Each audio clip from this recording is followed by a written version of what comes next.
আমার মা প্রায় আমাকে বলে, আমি তো এটা করি নাই, আমরা তো এই কাপড় পরি নাই, আমরা তো এখানে যাই নাই।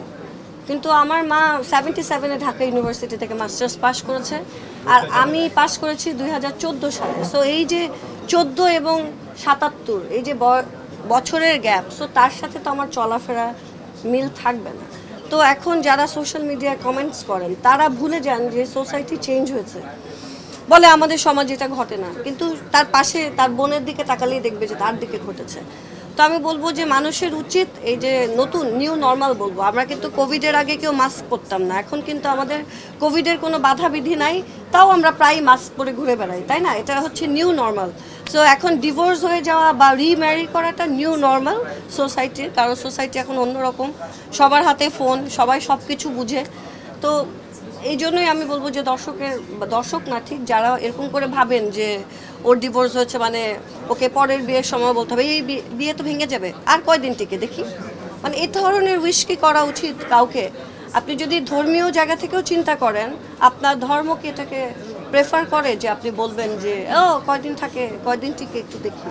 সো মানুষকে মানে কষ্ট দিয়ে কথা বলার অভ্যাসটা, মানে আমি খেপে গেছিলাম এই কারণে যে এটা আসলে বাংলাদেশের মেয়েদের বিশেষ করে এটা একটা অভ্যাস যে খালি আরেকজন মেয়েকে কষ্ট দিয়ে কথা বলবে, এটাই বলতে চেয়েছিলাম। জীবনের 22 বছর থেকে 36 বছর বয়স যতটা ইম্পর্টেন্ট, তার পরবর্তী সময়টাকে আসলে অত ইম্পর্টেন্ট। 22 বছর বয়স থেকে মানে আমি 25-26-এর দিকে আমার গ্র্যাজুয়েশন কমপ্লিট করেছি, বা আমি যেই উদ্যমে ছিলাম সেটা কি আসলে এখন কি আমার সিচুয়েশনটা এটাই বলতে চেয়েছি যে আসলে একটা সময়ে মানে আমার 50 বছর হয়ে গেলে আমার যতটুকু না কাজ করার স্পৃহা থাকবে বা এনার্জি থাকবে, কম বয়সে তাই থাকবে। সো কম বয়সে এনার্জিটা যদি কেউ বুদ্ধি করে নষ্ট করে দেয়, কারণ কম বয়সে যেটা থাকে না, কম বয়সে থাকে এনার্জি, থাকে না বুদ্ধিটা আস্তে আস্তে গ্রো করে। সো কম বয়সে যখন কেউ কারো এনার্জিটা নষ্ট করে দেয় বা নিয়ে যায়, এনার্জিটা যখন ড্রেইন করে ফেলে, তখন আসলে সে ক্ষতিগ্রস্ত হয়।